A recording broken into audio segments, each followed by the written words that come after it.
আসসালামু আলাইকুম ওয়া রাহমাতুল্লাহ।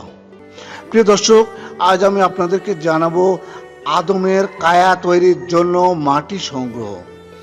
আদমের কায়া তৈরি করার জন্য যে মাটি সংগ্রহ করা হয়েছিল সেই ঘটনাটি আজ আমি আপনাদের সামনে আলোচনা করব। মহান আল্লাহ তাআলা আদি মানব হযরত আদম আলাইহিস সালামের কায়া তৈরির জন্য দুনিয়ায় কতিপয় নির্দিষ্ট জায়গা হতে মাটি আনবার জন্য ফেরেশতা হযরত জিবরাইল আলাইহিস সালামকে আদেশ করলেন। তিনি দুনিয়ায় এসে যথাস্থানে গমন করে মাটি লওয়ার জন্য জমিনে হাত রাখলেন, কিন্তু জমিন তাতে অসম্মত হয়ে জিবরাইল আলাইহিস সালামকে আল্লাহর কসম দিয়ে বলল, হে জিবরাইল, আল্লাহর কসম, তুমি আমার দেহ হতে মাটি নিও না। আল্লাহর কসম দিয়ে নিষেধ করায় ফেরেশতা হযরত জিবরাইল আলাইহিস সালাম মাটি না নিয়ে আল্লাহর কাছে ফিরে এসে বললেন, হে আল্লাহ, আপনি আমাকে মাটি আনতে আদেশ করেছেন, কিন্তু জমিন আপনার নামেরই কসম দিয়ে নিষেধ করায় আমি মাটি আনতে পারলাম না। হযরত জিবরাইল আলাইহিস সালামের মাটি আনতে অক্ষমতার কথা শুনে মহান আল্লাহ তাআলা ফেরেশতা মিকাইল আলাইহিস সালামকে মাটি আনার জন্য পাঠিয়ে দিলেন।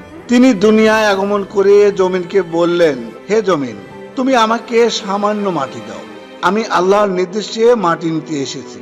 মিকাইল আলাইহিস সালামের কথা শুনে জমিন বলল, হে মিকাইল, যে আল্লাহ তোমাকে মাটি নেওয়ার জন্য পাঠিয়েছেন, আমি সেই আল্লাহর কসম দিয়ে বলছি, তুমি মাটি নিও না।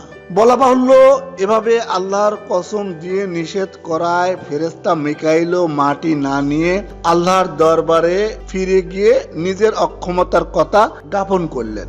তখন মহান আল্লাহ তাআলা এই কাজের জন্য ফেরেশতা ইসরাফিল আলাইহিস সালামকে নিয়োগ করলেন, কিন্তু একই কারণে তিনিও বিফল হয়ে ফিরে আসলেন। অবশেষে আল্লাহ তাআলা এই কাজের জন্য মহাপরাক্রমশালী ফেরেশতা আজরাইল আলাইহিস সালামকে প্রেরণ করলেন।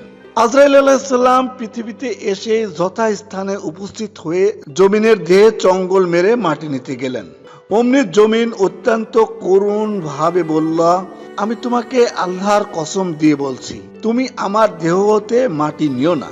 কিন্তু কঠিন হৃদয় ফেরেশতা আজরাইল আলাইহিস সালাম জমিনের কথায় কর্ণপাত না করে বললেন, জমিন, তুমি যে আল্লাহর কসম প্রদান করছো, সে আল্লাহ তাআলাই আমাকে মাটি নেওয়ার জন্য প্রেরণ করেছেন, কাজেই তোমার কথায় আমি আল্লাহর আদেশ পালনে বিরত হতে পারি না। একথা বলে তিনি জমিনের দেহ হতে মাটি নিয়ে আল্লাহর দরবারে পেশ করলেন।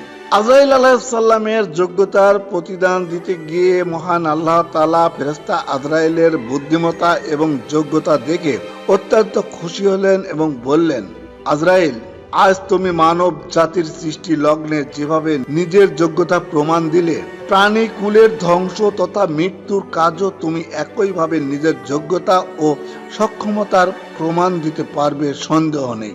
অতএব আমি এখনই সে কাজটি তোমার জন্য নির্দিষ্ট করে রেখে দিলাম। সকল প্রাণীর, বিশেষত মানব জাতির প্রত্যেকের জান কবজ তোমাকেই করতে হবে।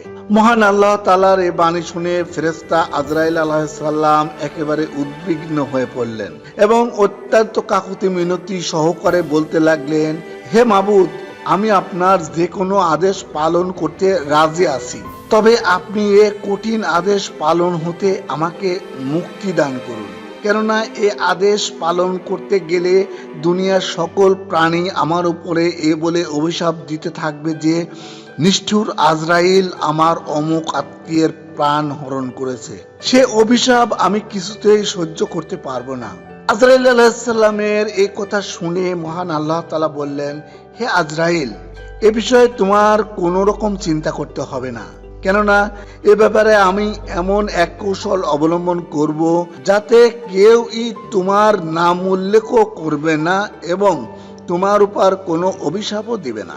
প্রত্যেকের মৃত্যুর পূর্বে আমি কোনো না কোনো রোগ ব্যাধি কিংবা যে কোনো বালা মুসিবত নাজিল করব। তখন সকলেই ওইগুলোকেই মৃত্যুর কারণ হিসেবে মনে করবে। ভুলেও কেউ একথা বলবে না যে তুমি তাদের মৃত্যু ঘটিয়েছ।